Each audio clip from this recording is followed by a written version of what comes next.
She wasn't born into royalty. She didn't come with riches, armies, or power. Just an orphan, raised in exile. A foreign girl, living under the rule of the world's most powerful empire. Yet she was chosen. Not by chance. Not by beauty alone. She was positioned by divine purpose, hidden behind palace walls for such a time as this.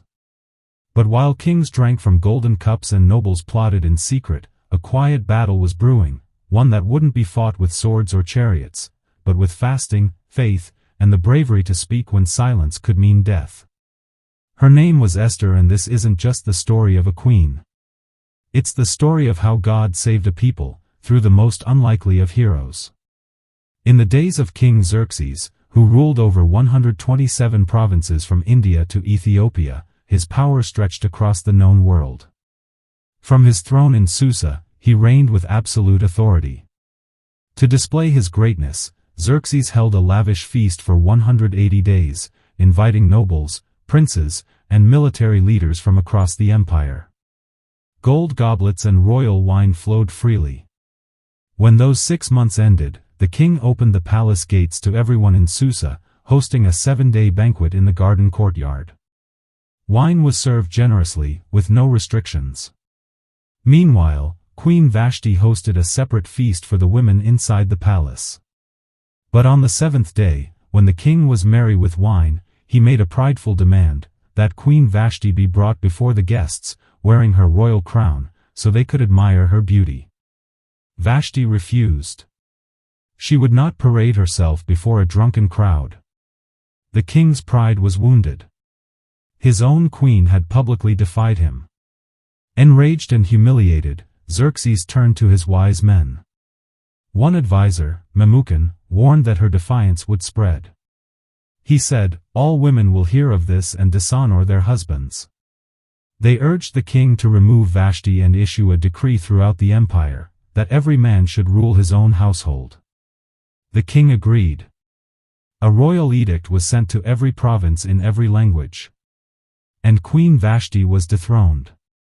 But little did they know, God's unseen hand had just begun to move.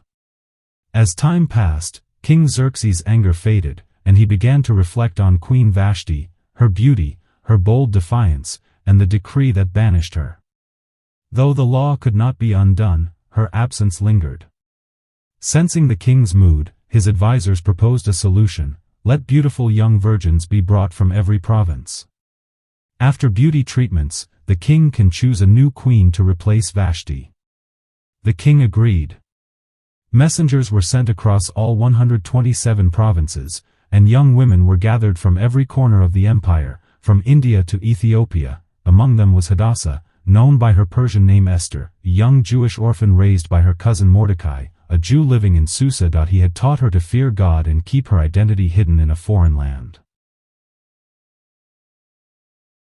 Esther was taken to the palace and placed under Haggai, the keeper of the women. Immediately, she stood out. Not by demanding luxury, but through humility and grace. God gave her favor in everyone's eyes, especially Haggai's. For 12 months, Esther, like all the women, was prepared for her one appearance before the king. When her time came, entered the king's presence with quiet dignity and strength. And when Xerxes saw her, he was captivated. The king loved Esther more than all the other women. She won his favor, and he placed the royal crown on her head, making her queen in place of Vashti. A royal banquet was held in her honor. A holiday was proclaimed, and gifts were sent across the empire. But no one knew she was a Jew. No one knew God had just placed his servant in the palace. Not to be served, but to stand in the gap for his people. Esther continued to live quietly in the king's house, still following the instructions of Mordecai, just as she had when he raised her as a child. Mordecai, meanwhile, spent his days at the king's gate, a place where the city's business was conducted and where royal officials and servants gathered. Though he was no nobleman, God had placed him there with purpose. One day, as Mordecai sat in his usual place, he overheard something chilling.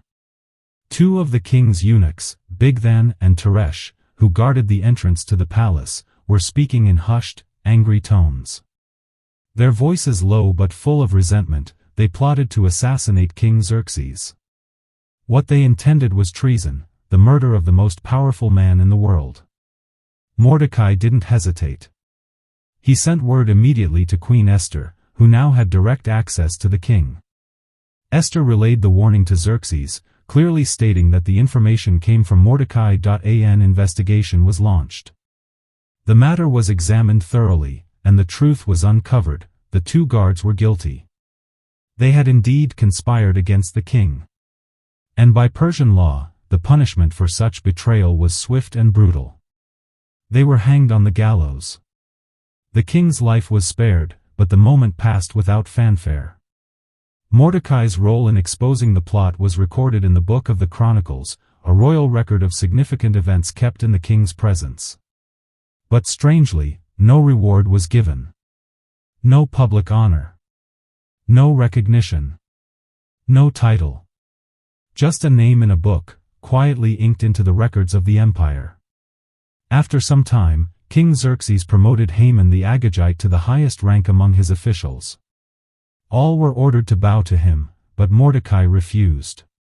Day after day, Haman saw his defiance and burned with anger. When he learned that Mordecai was a Jew, Haman's hatred grew deeper. He didn't just want to punish Mordecai, he wanted to destroy all Jews throughout the empire. Haman cast lots, Purim, to choose the day. Then he approached the king with deceitful words, "There is a certain people scattered through your provinces.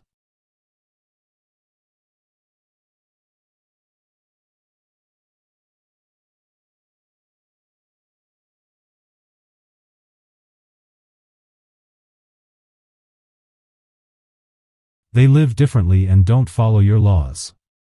It's not in your interest to tolerate them." The king agreed, giving Haman his signet ring. A royal decree was sent to all 127 provinces. On the 13th day of the 12th month, every Jew, young and old, was to be killed. As the couriers spread the message, Susa fell into confusion. Mourning broke out among the Jews.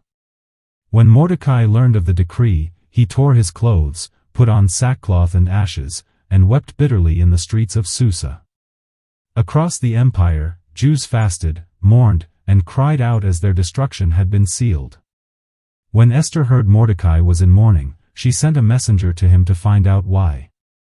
Through the messenger, Mordecai urged her to go before the king and plead for her people. But Esther was afraid. She replied, "No one may approach the king without being summoned.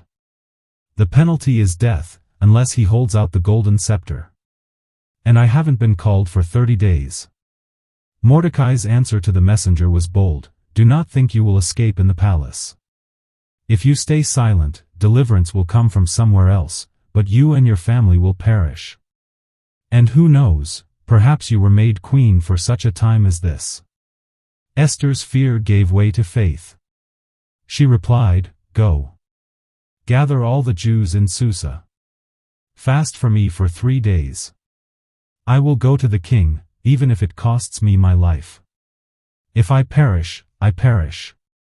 On the 3rd day, dressed in her royal robes, Esther courageously entered the inner court of the palace. The king saw her standing there and extended the golden scepter toward her. With relief and hope, Esther touched the tip of the scepter. Then the king asked warmly, "What is your request, Queen Esther?" "Even up to half the kingdom, it will be granted." Esther replied, "If it pleases the king, come to a banquet I have prepared for you and Haman." The king smiled, intrigued by her invitation, and readily agreed. And both he and Haman attended Esther's banquet. Yet, throughout the meal, Esther did not speak of her petition. Instead, she observed the king closely, her eyes searching for the right moment. Before the meal ended, Esther extended another invitation, "Please come again tomorrow, and then I will share my true request." The king's interest deepened, and Haman's curiosity grew, both eager and uncertain about what Esther's plea might be. That night, King Xerxes lay awake, restless and troubled. Nothing could soothe his mind, not the royal wine, nor the comforts of his palace. Desperate for distraction, he ordered his servants to bring the book of the Chronicles, the official record of the kingdom's events. As the scribes read, the king's eyes caught a long-forgotten entry, Mordecai's name. The record told how Mordecai had uncovered a plot against the king's life, an act of loyalty that had saved Xerxes from assassination. But despite the gravity of this deed, Mordecai had never been rewarded. Deeply moved, Xerxes asked his advisors, "What honor or recognition has been given to Mordecai for this?" The advisor replied, "Nothing has been done for him." The king sat in thoughtful silence. How could such loyalty go unrewarded? At that very moment, Haman entered the palace, intending to ask the king for permission to hang Mordecai on a gallows he had built. But before he could speak, the king summoned him in. "Haman," the king said, "what should be done for the man the king delights to honor?" Puffed up with arrogance, Haman imagined the king meant him. He responded with a detailed plan: "Let the man be clothed in the king's royal robes, which the king himself has worn. Let a royal crown be placed on his head, and let him be led on the king's own horse through the city streets. A noble official should ride before him, proclaiming, 'This is what is done for the man the king delights to honor.'" The king smiled and said, "Go at once. Do everything you have suggested for Mordecai the Jew, who sits at the king's gate. Do not neglect anything." Haman's face turned pale, his heart pounding with dread. He was forced to carry out the honor he had planned for himself, but instead, it was given to his enemy. Humbled and bitter, Haman led Mordecai through the city streets, proclaiming his honor just as he had described. When he returned home, his spirit was crushed. He told his wife and friends everything that had happened, his anger and humiliation clear. They warned him, "If Mordecai is of Jewish origin, you will not stand against him, you will surely come to ruin." And so, Haman's plot to destroy the Jews grew darker, but his pride had already been wounded by the king's unexpected favor toward Mordecai. At the second banquet Esther had prepared, the king and Haman took their seats once again beside the queen. King Xerxes looked at her intently and asked once more, "What is your request, Queen Esther? Speak, for your wish shall be granted, even to half the kingdom." With courage and conviction, Esther spoke her heart. "If I have found favor in your sight, O king, and if it pleases you, grant me my life. This is my petition. And spare my people. This is my request." The king's expression shifted, a flash of shock crossing his face. Esther continued, "For we have been sold, distressed I and my people, to be destroyed, killed, and annihilated. Had we merely been sold as slaves and servants, would have kept silent, for no such distress would justify troubling the king." The king's face darkened in shock and anger. He demanded, "Who is he, and where is the man who would dare do such a thing?" Esther pointed to Haman, saying, "The adversary and enemy is this wicked man." Enraged beyond measure, King Xerxes rose and left the banquet hall to cool his fury. Meanwhile, Haman was terrified. Seeing the king's anger and realizing his plot had been exposed, he rushed to beg Esther for mercy. In desperation, he fell on the couch where Esther was reclining. He clung to her, pleading for his life. At that moment, King Xerxes returned suddenly. He saw Haman clinging to Esther and shouted, "Will he even assault the queen while I am in the house?" The king's guard seized Haman, and he was swiftly led away and hanged on the very gallows he had prepared for Mordecai. Thus, the plans of the wicked were overturned in a single moment, and justice was served. After Haman was hanged, King Xerxes gave his entire estate to Queen Esther. She, in turn, appointed Mordecai over it. The king also removed his signet ring, once given to Haman, and placed it on Mordecai's hand, giving him royal authority. But the danger wasn't over. Though Haman was dead, his decree remained law. In Persia, a royal edict sealed with the king's ring could not be revoked. Not even by the king himself. The day of destruction against the Jews still loomed on the calendar, the 13th day of the 12th month. So Esther once again approached the king. This time not for her life, but for the life of her people. "How can I bear to see disaster fall on my people?" she pleaded. King Xerxes granted permission for a new decree to be written, one that would counter the first.